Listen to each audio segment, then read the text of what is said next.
Actually నేను రాజకీయాల గురించి మాట్లాడేంత వాడి కాదు. బీజేపీని రాజకీయం అని నేను అనుకోను. మన ఇండియా చరిత్రను ఒక్కసారి కనుక మనం గమనించుకుంటే గడిచిన 15 సంవత్సరాల కాలం కనుక ఇండియా చరిత్రలోంచి తీసేస్తే మనం ఈ పాటికి ఎంత పాతాళంలోకి వెళ్ళిపోయే వాళ్ళము ఊహించుకోవడానికి కూడా నా బ్రెయిన్ ఆ ఊహని ఇమాజిన్ చేసుకోలేకపోతుంది. We can remove this last 15 years in our history. మనం ఎక్కడుండే వాళ్ళము అనేటటువంటి దాన్ని అసలు గెస్ చేయలేని పరిస్థితి, అంత దారుణమైన పరిస్థితిలోకి. ఎప్పుడైనా కూడా ఏ దేశమైనా వృద్ధి చెందింది అంటే దాని మీనింగ్ ఎకనామికల్గా కానీ ఎలక్ట్రానికల్గా కానీ వీటన్నిటి వల్ల కాదు.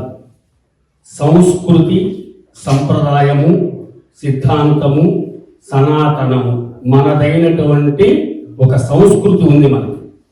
ఆ సంస్కృతిని మనమే మర్చిపోయేటట్టుగా చేసేసారు.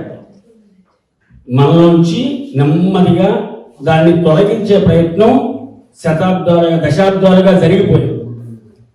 మన అదృష్టం కొద్దీ విశ్వానంతా కూడా కాపాడటానికి విశ్వగురు స్థానంలో ఒక మహాత్ముడు లేదా ఒక మహానుభావులైనటువంటి కొంతమంది మహానుభావుల యొక్క ప్రయత్నం గడిచిన 15 సంవత్సరాల్లో జరిగినటువంటి వృద్ధి రేటు మన సంస్కృతి మళ్ళీ పునరుజ్జీవమైంది.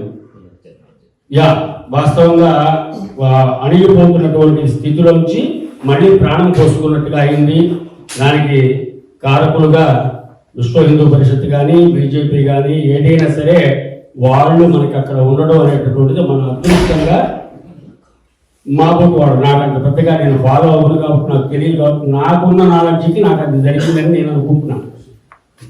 కనుక అందరూ కూడా మనం దీన్ని కాపాడుకుంటూ మన సంస్కృతిని కాపాడుకునే ప్రయత్నంలో భాగంగా వాళ్ళని ఆ యొక్క సంప్రదాయాన్ని ఆ మనుషుల్ని మనం ముందుకు తీసుకెళ్ళడానికి మన వంతు ప్రయత్నం మనం చేయడం అనేటటువంటిది నిజంగా ఆనందకరం. రీసెంట్గా జరుగుతున్నటువంటి ఒక్కో రాష్ట్రాన్ని వాళ్ళు దాటుకుంటూ ప్రతి చోట అంతర్లీనంగా మన డిఎన్ఏలో ఉన్నటువంటి ఆ సంస్కృతి పట్ల మనకున్న కమిట్మెంట్ మళ్ళీ ముందుకొచ్చి అన్ని చోట్ల కూడా వ్యవస్థని స్థాపించుకుంటూ ముందుకెళ్తున్నారు అని చెప్పి నేను భావిస్తున్నాను.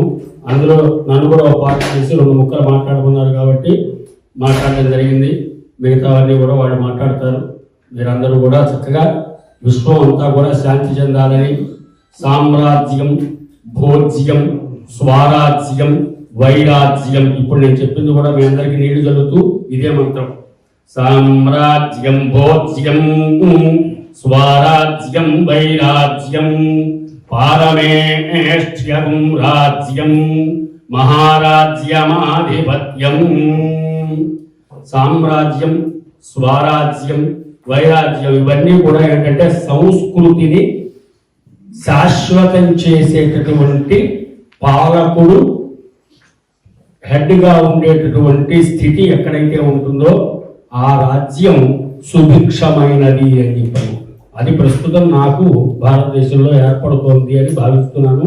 దానికి మన వంతుగా మనం కూడా ఏం చేయగినా కూడా చేయడం ఉత్తమం.